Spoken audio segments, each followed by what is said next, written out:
आज वैक्सीनेशन का, corona virus के वैक्सीनेशन का पहला डोज IGI-MS में प्राप्त करने का, लेने का मुझको अवसर मिला है। इसके लिए मुझे बड़ी खुशी है। और जो हमारे जितने चिकित्सा के केंद्र हैं, सब जगह इन सब चीज़ों पर ठीक ढंग से काम किया जा रहा है।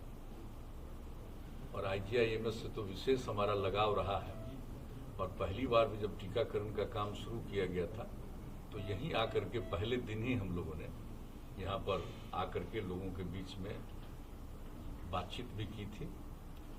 और यहाँ का काम बहुत अच्छा है। और आज जो टीकाकरण का जो शुरुआत फिर करा दी गई है, अब तो सब लोगों को मालूम है कि 60 साल और उससे अधिक उम्र के जो लोग हैं उनका, और 60 साल से कम 45 वर्ष तक के उम्र के जो लोग हैं जिनको अन्य प्रकार की कोई बीमारी है, उसके लिए केंद्र सरकार ने गाइडलाइन जारी कर दिया है। पहले तो 50 साल के ऊपर वाली बात थी, लेकिन जो लेटेस्ट गाइडलाइन जारी हुआ है उसके मुताबिक अभी आवश्यक है कि 60 साल और उसके ऊपर के सब लोगों को कराया जाए। और 60 साल के नीचे 45 साल तक के लोगों का जो अलग प्रकार की बीमारियों से ग्रस्त हैं, जिसके बारे में भी, बीमारियों के बारे में बता दिया गया है, तो उनके लिए भी काम किया जा रहा है। मुझको पूरा भरोसा है कि अब ये वैक्सीनेशन का काम, टीकाकरण का काम सब लोग कराएंगे और पूरे तौर पर ये काम होना चाहिए। और इससे मुक्ति पाना बहुत जरूरी है। इससे मुक्ति मिलेगी इस कोरोना की बीमारी से। ये दुनिया भर में जो फैली हुई है, तो हम लोगों के यहाँ तो अपने देश में कम है, और खास करके बिहार में तो और कम है। देश के कुछ हिस्सों में भी ज़्यादा है, लेकिन वैसे तो दुनिया भर में। तो इससे मुक्ति मिलेगी। और उसके लिए जो कुछ भी अनुसंधान और रिसर्च हुआ है अपने देश में ही हुआ है, और अपने देश से अब इस तरह के वैक्सीन को दूसरे जगहों पर भी भेजा जा रहा है। ये तो बड़ी खुशी की बात है। तो आज जो ये काम प्रारंभ हो गया है, और मुझको पूरा भरोसा है कि हमारे सभी बिहारवासी इसका लाभ उठाएंगे और टीकाकरण कराएंगे। और इसके अलावा हम सब लोगों को तो हमेशा सचेत रहना है कि मास्क लगाना है, दूरी है, 2 गज की दूरी एक दूसरे के साथ हम लोगों को रखने की कोशिश करनी चाहिए, हाथ को धोना चाहिए। तो ये काम तो करने के लिए सब लोगों को सचेत रहना चाहिए और करना चाहिए। और हमारे यहाँ तो जैसा हमने पहले कहा, काफ़ी घटा है, लेकिन फिर भी हम सब लोगों को टीकाकरण का काम जरूर पूरा कर लेना चाहिए, जिससे इसे पूरे तौर पर मुक्ति मिले। और आज इसकी शुरुआत यहाँ से हुई है। और पहला दिन जो टीकाकरण की शुरुआत तीसरे फेज का हुआ है, उसमें आज लेने का मौका मिला। मुझे बहुत खुशी है।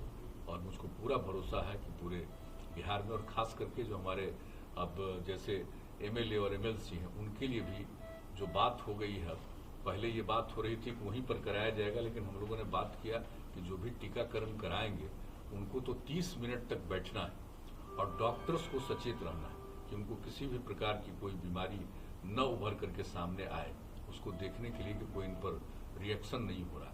तो इसी को ध्यान में रखते हुए पहले तो लग रहा था कि वहीं करा दिया जाएगा, अब उसकी जगह पर अब यहीं के बारे में आज ही ये बात हो गई है कि अब IGI-MS में ही हमारे जितने माननीय विधायक हैं और माननीय विधान परिषद के सदस्य हैं, उन सबों के टीकाकरण का भी यहीं इंतजाम किया जाएगा। और इसके लिए पूरा विस्तृत रूप से ये इसकी सूचना दी गई है। सुबह 9 बजे से 11 बजे तक का, और दिन में 1 बजे से लेकर के 7 बजे शाम तक का ये काम करेंगे। और अन्य लोगों के लिए जो भी इसके लिए जिनका रजिस्ट्रेशन हो जाएगा और जिनके बारे में पता चलेगा कि इनका टीकाकरण किया जाना चाहिए, उनका टीकाकरण तो यहाँ पर होगा ही।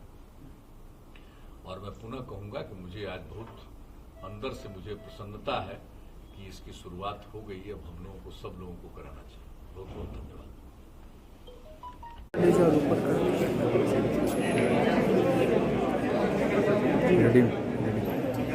सबसे पहले तो मैं अपनी यशस्वी प्रधानमंत्री जी नरेंद्र मोदी जी को और उनके साथ अपने सारे साइंटिस्ट और डॉक्टर को धन्यवाद देती हूँ, जिन्होंने कोरोना का टीका का यहाँ पे स्टार्ट हुआ है। और आज उन्होंने भी खुद लिया है, और हमारे माननीय नीतीश कुमार मुख्यमंत्री जी भी लिए हैं, और तमाम हम सभी लोग लिए हैं। और मुझे खुशी है कि अपनी देश की जनता के लिए, अपनी देश की सुरक्षा के लिए कोरोना जो देसी वैक्सीन आया है, 2 और 3 वैक्सीन जो हमारे आए हैं वो सबसे अच्छा वैक्सीन है। और आज हमारा देश इतना किया है कि आज 150 देशों में हमारे वैक्सीन जा रहे हैं। इसकी जितनी प्रशंसा की जाए उतना प्रशंसा कम है। मैं सभी देशवासियों को, सभी बिहार वासियों को मैं कहना चाहूँगी कि हर आदमी वैक्सीन ले, निश्चित रूप से।